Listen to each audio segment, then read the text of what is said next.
Hey everybody, and welcome back to Through the LenZ, a podcast where we get the chance to sit down with teenagers and understand the world through their perspective. This week we're going to talk about sports and extracurricular activities. My name is Trevor, and I'm the youth pastor here. It's joined always by Danny. Woo! So why don't the two of you guys introduce yourselves and tell us a little bit about what sports or extracurricular activities you've participated in. All right, well, I'm Nick Wadman. Woo! I play 3 sports, soccer, basketball, and baseball. Go to Lakewood Park, and You play all of those in high school? yep, just started baseball freshman year. The other ones I played forever, so. Okay, I'm Maddie Bloom. I swam in middle school, and then I did show choir in high school. I'm curious to know what got you into participating in these things, or what keeps you going. Why do you keep coming back? For me, it was a lot of parents pushing me to just be outside and doing stuff, and then through that, doing camps and everything, kind of just fell in love with doing athletic stuff. So what age would you say you started doing organized? Organized, activities? like C3 sports stuff. Sure. Second grade. Organized, right? Yeah. Okay. So Fairly- second grade fairly is where organized. you Yeah. started? Mhm. And what was your first sport you did? Flag football. My sister started swimming when she was in, I think, elementary school, and I was like, oh my gosh, that's really cool. I want to do whatever she does. Yeah. So then I started doing that. What age did you start swimming? I was 8. 8? Yeah. Did you start competing at 8 or? Yeah. Okay. And she also played a big part in show choir, too, because she then did show choir. And I was like, oh my gosh, that's really cool. So you just follow your sister through life? Yeah, I'm not sure if she really likes that, but I forgot. Yeah. I played soccer at the Y What? until I ran into an electric wheelchair. And then I quit. No. I'm glad you specified it was an electric wheelchair. I just remember it so vividly. How old are you? Probably like 5. I had too much speed. What did you do? You ran cross country? Was that it? You played basketball in middle school? Yeah, and I did ballet. When? Even My I knew sophomore this. and junior year. Let's talk about what would you say are the positive things or experiences or memories that you have because you've participated in these things? I met most of my friends that I have now through swimming and show choir. Not as many swimming, but a few of them stuck around. I feel But- like middle school is not the best time to meet your friends for life, you know? Yeah. Oh man. But yeah, through those friends brought me good experiences at the time that I still look back on. But even if they didn't last, it was still fun. Yeah, so community I think is big. Yeah, mine was also a lot of community. Some of my best memories though came through C3 sports rather than high school because the dynamic's different of how you approach it. So just being on the field with people I know, and then coming to church the next morning arguing about the sports and who's better, who Craig Morbeck likes more. That's right. It was always the best. We used to call Craig every small group and ask him whether you or Adam was the better soccer player because he coached you guys in C3 sports. He at first wouldn't answer the question. Then he started saying that Adam and Nick had different strengths. Oh yeah. Then I think at one point he did say Nick was better. Yeah, he said I was the gold standard of C3 sports. Then it got to the point where he's like, Adam, if you call me again, I'm taking your phone away. But this was Wow. probably every week for 2 months we called Craig. Yeah. So Oh. Yeah. every night in small group. The C3 sports aspect I've seen reflected in church consistently, especially for middle school.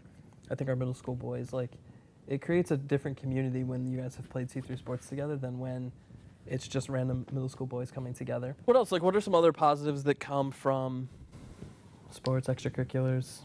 I mean, I have a lot of good memories with show choir, especially because we just traveled a lot. Right. And so, going to New York was fun, and going to Nashville was nice. When did you go to New York?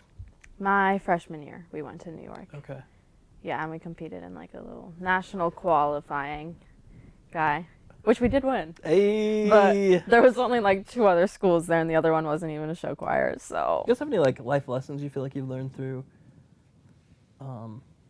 sports or show choir or?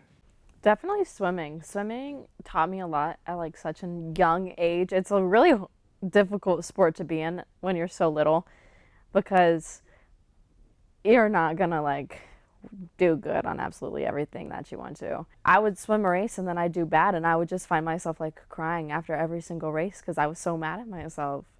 But then I was like, can't be the best at everything, so. That's so sad. I don't know how to respond.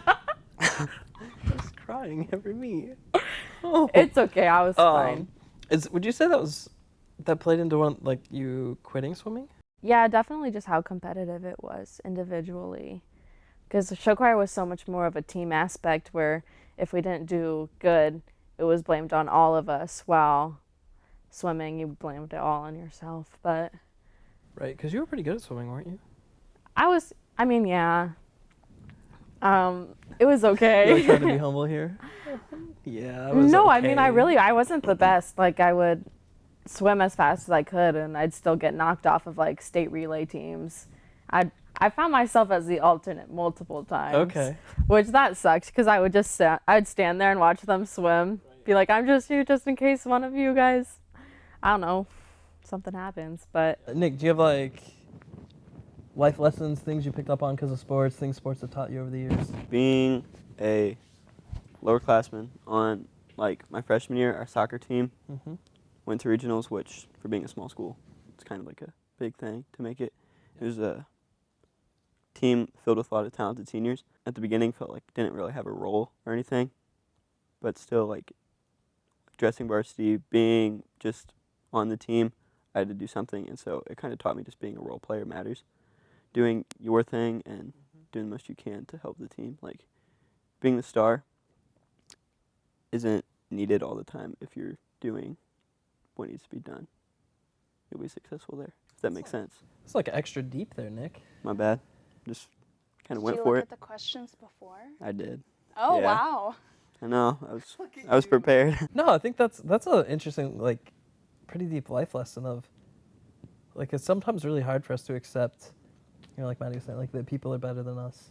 But, like, in a world of 8 billion people are better than you at everything, and accepting your role and figuring out your strengths. It's cool that sports taught you that, because I think that's a hard lesson for people to learn in life. Yeah. And it was really frustrating not playing baseball till my freshman year.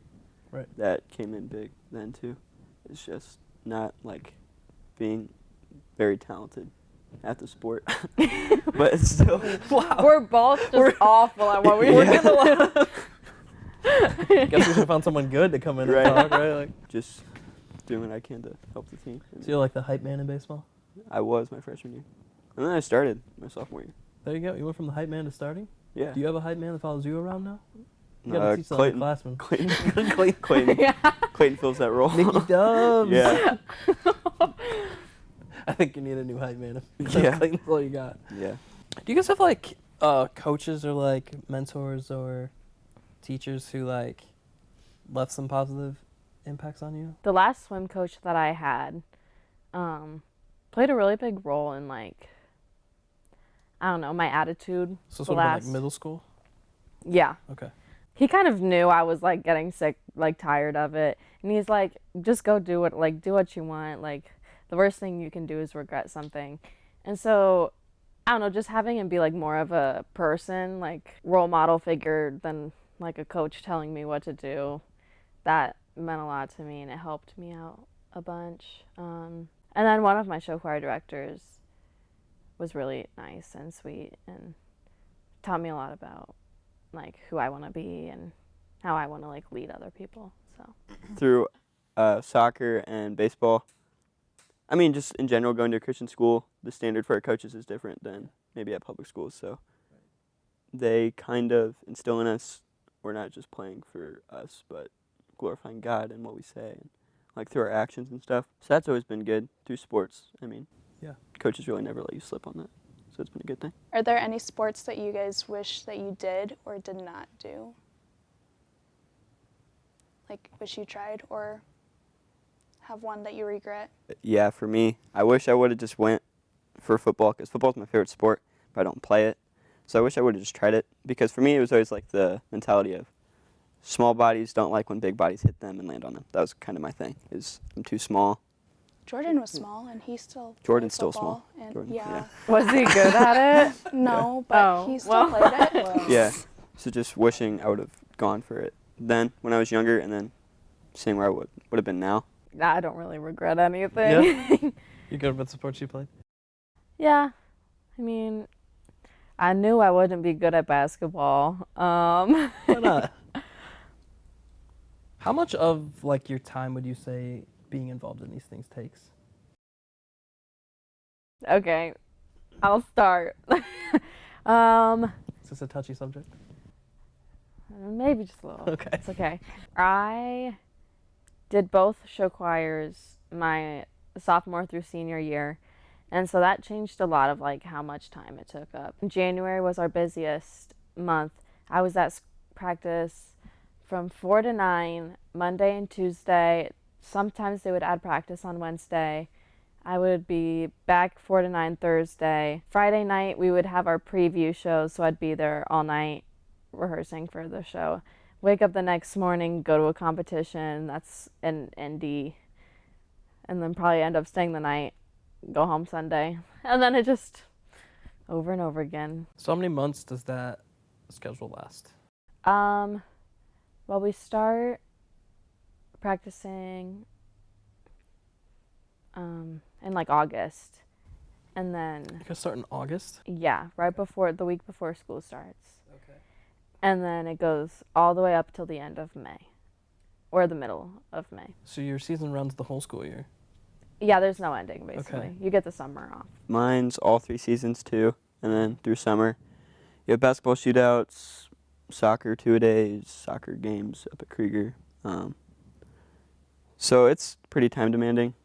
Do you just practice every day for your sports? Yeah.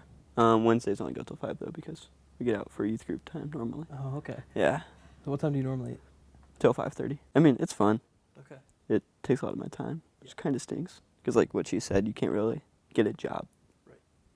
And that makes things difficult, but Like they keep you from being able to hang out with your friends or like do other things that you enjoy?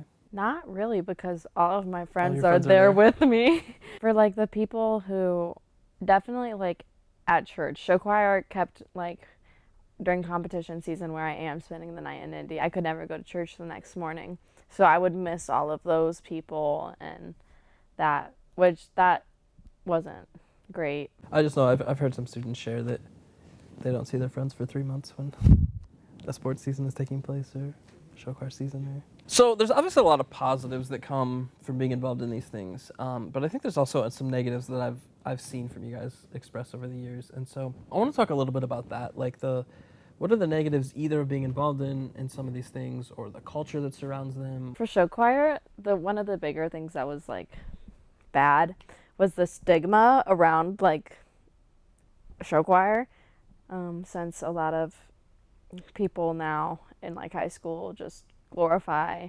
sports.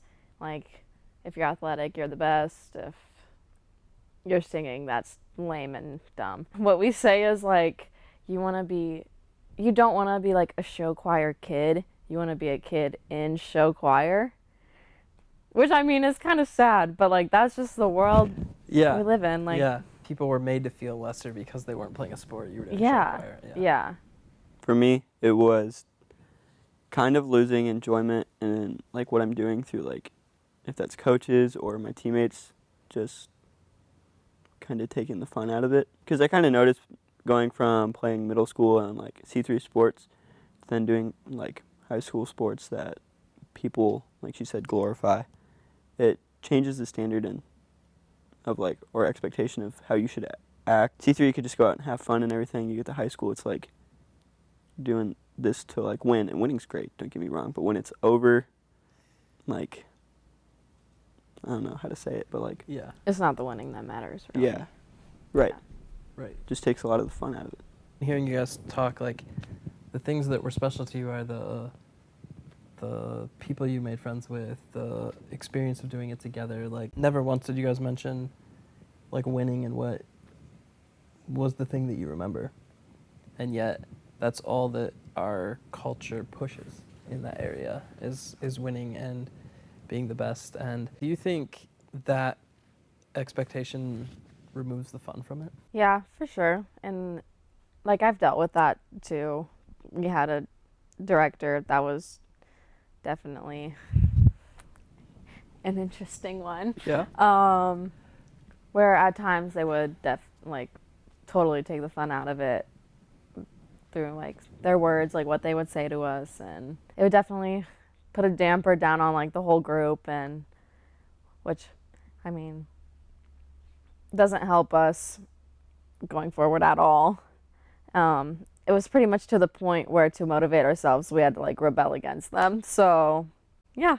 Oh, Yeah. okay. That sounds healthy. Fun times. So for you, the fuel to win destroyed the fun and relationship and experience. Yeah.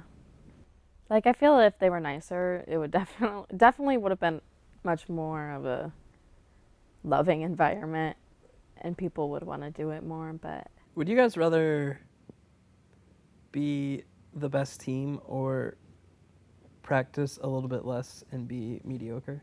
this sounds horrible, but probably the best. Okay. Yeah, I would have to agree with best. Because I feel like the steps to get to the best can be done in a good way, where you do like being there. We never were the best, and so that it got boring because we did practice a ton, and we were still mediocre. Yeah, but like what if your practices were like 2 days a week instead of 4 and you were mediocre? Like, would you take that? It depends. I would say no, because you're being mediocre, doing the minimum that you could do or close to the bare minimum. So, if it was more of being mediocre, doing like the most that I can, or being the best, doing more than I can handle, I would say mediocre then. But if I can do more to be better, then I would say that. We just love being the best. Yeah. Yeah. I don't know how to respond to that. Good way or bad way? Is being the best to you like achieving your own personal bar of being the best, or is it you have to win everything? I feel like society now thinks of it as winning everything, but to me it would be like my own personal Okay. bar. Is that what you'd say too? Yeah, because, yeah. So it's not about I have to win state or win every competition. It's I don't want to sell myself short in my own ability. Yeah. Okay, that makes a lot more sense than what I heard you saying the first time. Yeah. With the best thing, though, I feel like that's all we kind of know is winning state, getting scholarships, because that's all we've ever been, like. Right. That's all people Told. recognize, Yeah. really. So that too. would kind of be the best. In society's eyes, not Yeah. necessarily our own. Yeah, I do think we've set an unrealistic standard for what you should be striving for and accomplishing, because the chances of you guys winning a state championship or, really even like a regional or semi-state, like there's so many schools in Indiana that you're competing against that so many things have to go right for you to get there. And it's like, if you're measuring yourself only by that, I think it's, again, just another way that society and culture have let you down if that's the bar that you're being told that you have to chase. It differs between team sports and then like individual. When I swam, all I wanted to do was just constantly improve. But then when I got to show choir, I was like, I can only do my best, but I cannot control what anybody else does, like the amount of effort that they put in. Or Is that frustrating to you, though? oh yeah, like there are times in show choir where people wouldn't try, and it would totally frustrate a lot of people. That would create a large divide of people taking sides on like, is it worth it or is it not? How do you guys view your teammates? I don't know, because I know a lot of people are like, oh, your teammates are your competition, basically. A lot of people think that, and that's how it was when I swam. It was every man for themselves. Yeah, I mean, show choir is a little different. Yeah, for sure. Because there's not really individual success in show choir. How do you feel about your teammates in soccer, basketball, baseball? Baseball's maybe a little different than soccer and basketball. It's like 50-50. Going to a smaller school, everybody knows everybody. So it's like I know these people more than just on a teammate level. I know them as people too. Like most of my teammates are my friends, so it's normally good. But yeah. So you don't necessarily view them all as competition. Oh no, not at Okay. all. You find yourself being able to cheer for them, Mm-hmm. celebrate when they do well, even if you're not doing well. Celebrating their victories.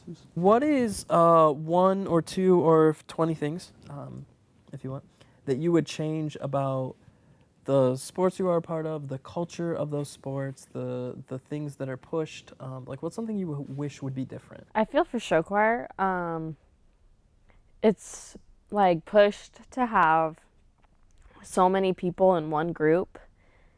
That kind of takes out a lot of like the bonding that could occur in it. You see like small groups who compete, and they all are like, you can just tell like they're all bonded together, like really close knit. The egos that people carry, wish that would kind of change, especially just being a game that in the end doesn't affect anything, just how people approach it.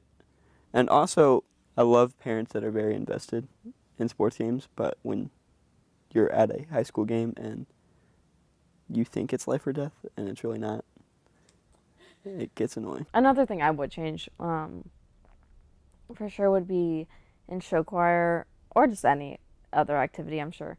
Just the coaches, like, pressure that they put on their, like, teams or whatever is, like, it's crazy. And it's kind of sad because that's not what they're there to do. They're there to encourage them, build them up, not tear them down. Do you guys struggle with the pressure that you feel? I definitely did with swimming for sure, just because I was so little and I didn't really know how to cope with those feelings. I was just told, like, you need to do this. If you don't do this, here's the consequence of it, and it's not good. But if you do, something even bigger and better will come along. And it was just like that never-ending cycle. Basketball is like my school's like Friday night lights, like football kind of thing. Yeah. So definitely there. What do you guys think would put the fun back in those activities for you? Is it just like the way adults tell you and teach you and coach you and the culture they set? Yeah, that, and then just having the stakes be less, like, lower. It's when the stakes are so high, you just feel like you have to be serious all the time. Some of the stuff that I loved most about swimming would be like just the fun little activities we would do, and those are memories that I ended up carrying with me rather than getting a certain like time on a 200 freestyle or whatever. Coaches meeting players where they're at and not holding like an expectation above them, if that makes sense. So I feel like in every sport there's like the coach's pet isn't a good word, but like, or like coaches like favorites or like Favorites. yeah, the favorites. Oh. Like you and Maddie? Yeah, Here's the favorites right yeah. here. Yeah. We hold that title.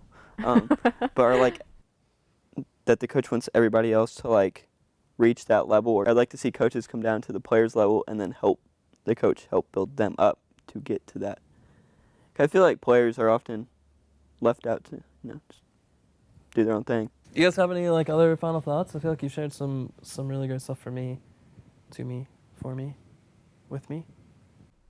I don't know, I'd just say even though there are like struggles in it, it was definitely like worth it. Like I enjoyed it, and I'm glad I did those activities, and I learned a lot of stuff that I'll like carry with me the rest of my life.